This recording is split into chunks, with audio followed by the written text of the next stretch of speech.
This video was brought to you by Ground News. In recent months, the head of the paramilitary Wagner Group, Yevgeny Prigozhin, has been in the spotlight for repeatedly criticizing the Kremlin over their handling of the so-called military operation. While Prigozhin originally focused his attacks on the defense minister, Sergei Shoigu, and their chief of staff, in the past couple of weeks, he's attacked Putin personally, and even asked his Telegram channel, which has nearly 500,000 followers, whether they would vote for him over Putin in a presidential election. So in this video, we thought we'd take a look at Prigozhin's presidential aspirations, whether he can leverage Wagner's success in Ukraine to catapult him into the Grand Kremlin palace, or whether this is just a far-fetched conspiracy with no basis in reality.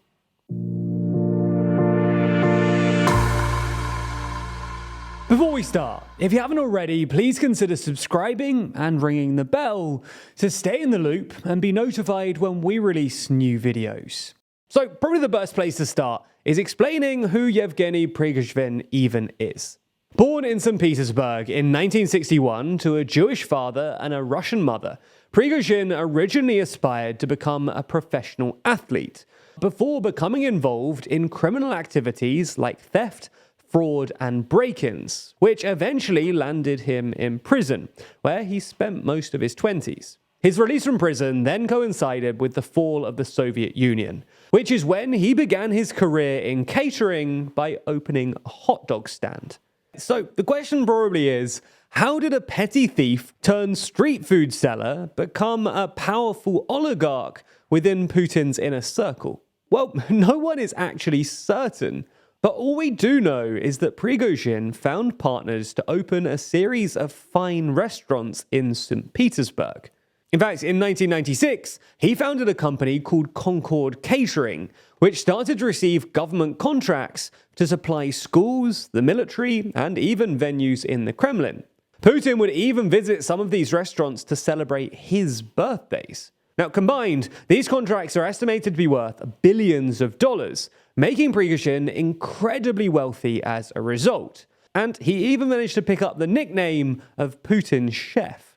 Aside from that, according to the US Department of Defense, Prigozhin used the parent company of Concord Catering, the Concord Management and Consulting Company, to operate a troll farm called Internet Research Agency, with the goal of influencing the outcome of the 2016 presidential election won by Donald Trump.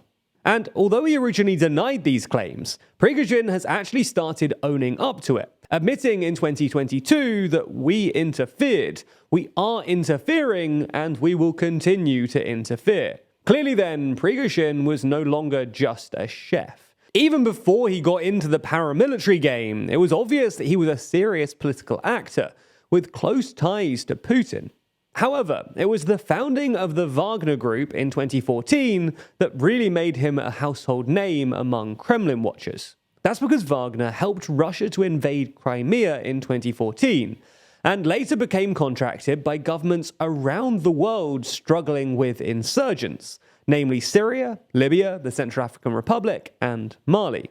All of this was very convenient for the Kremlin.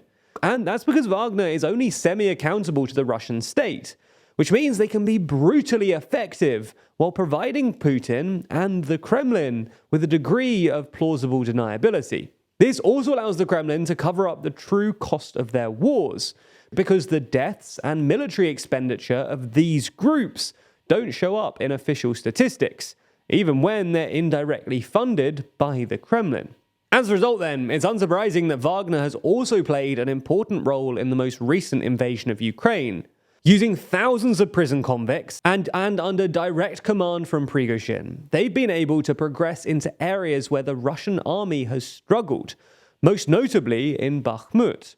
So Wagner's success on the battlefield and Prigozhin's public tirades at what he describes as Kremlin bureaucracy have endeared him to Russian nationalists, who are generally unhappy with the way that the Kremlin and the Russian army are prosecuting the war. Prigozhin's popularity among Russian nationalists has apparently encouraged him to actually take on Putin. Previously, Prigozhin had mostly focused his ire on the defense minister Sergei Shoigu. However, when Ukraine was advancing on the flanks around Bakhmut, Prigozhin escalated his attacks. In early May, he recorded a voice message where he claimed that Wagner was, quote, using their ammunition to stop the fleeing servicemen of the Russian army, apparently implying that Wagner had been shooting at other Russian troops, and described the so-called special military operation as a, quote, stupid war. Perhaps most astonishingly, though, he released a video where he seemed to implicitly describe Putin as the happy grandpa and an asshole. The video itself is worth watching in full just because of how remarkable it is that Prigozhin would take this tone with Putin.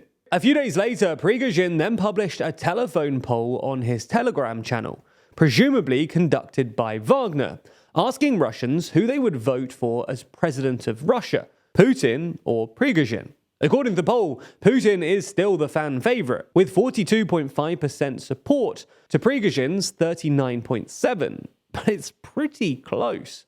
Regardless, if we take all of this action at face value, it looks like Prigozhin is getting ready to challenge Putin for the presidency. So let's get straight to it. What are his chances? Well, while Prigozhin is generally popular among Russian nationalists, and anyone in Russia who's paying close attention to the special military operation, he's not a household name in the rest of Russia. And this is demonstrated by other polling. A telephone poll conducted in Russia in early May, for example, found that 30.2% of Russians would support Putin in the 2024 presidential election, while just 2% would support Prigozhin. While this does remarkably make him the second most popular candidate on the list, ahead of Navalny on 1.8%, it goes to show that even if he is popular in nationalist circles, he's pretty unknown in the wider Russian public. And this is in some sense unsurprising, given how much control the Kremlin has over Russia's media landscape. Few Russians actually see Prigozhin's Telegram rants.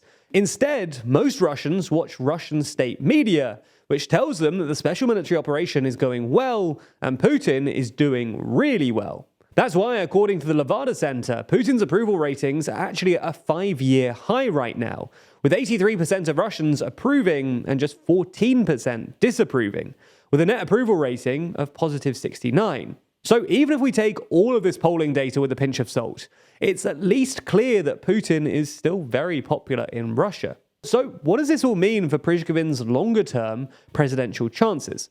Well, given that he's not popular with either the Russian masses or Kremlin elites, at least for the moment, his chances don't look great. And the only real chance for Prigozhin is if the special military operation goes so badly that it triggers a revolution inside Russia, which, well, doesn't seem totally impossible given what happened in Belgorod recently.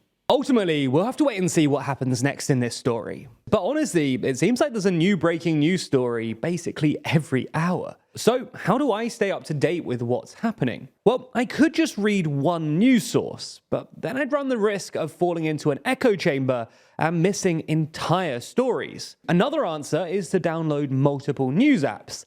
But then you end up with 15 push notifications about the same story, and that's not something I'm down for. So instead, right here on my phone's home screen, I have an app which collects together all news sources into one place: Ground News. They're a website and app designed to help you break through media bias and fully understand the biggest news stories every day. Here's how it works. The first thing you'll see is the news feed. Here you'll obviously find the biggest and most up-to-date stories.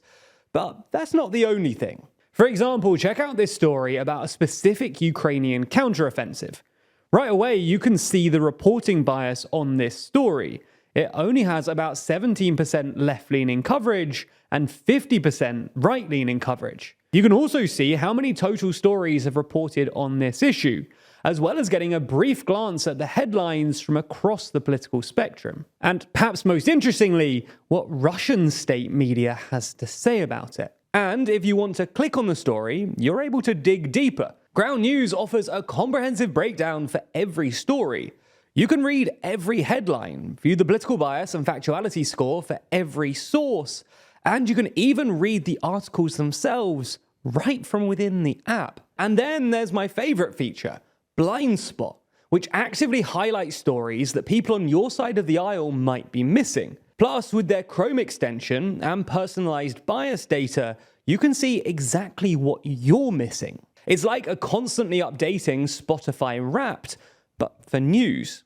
Now, hopefully you can now see why I like this so much. And honestly, I recommend this to people in real life all of the time. Because of that, Ground News are offering TLDR viewers an exclusive 30% discount for their Vantage subscription. Yep, that's right. You can only access this discount by clicking the link below. So check it out and help support an independent news platform working to make the media landscape more transparent.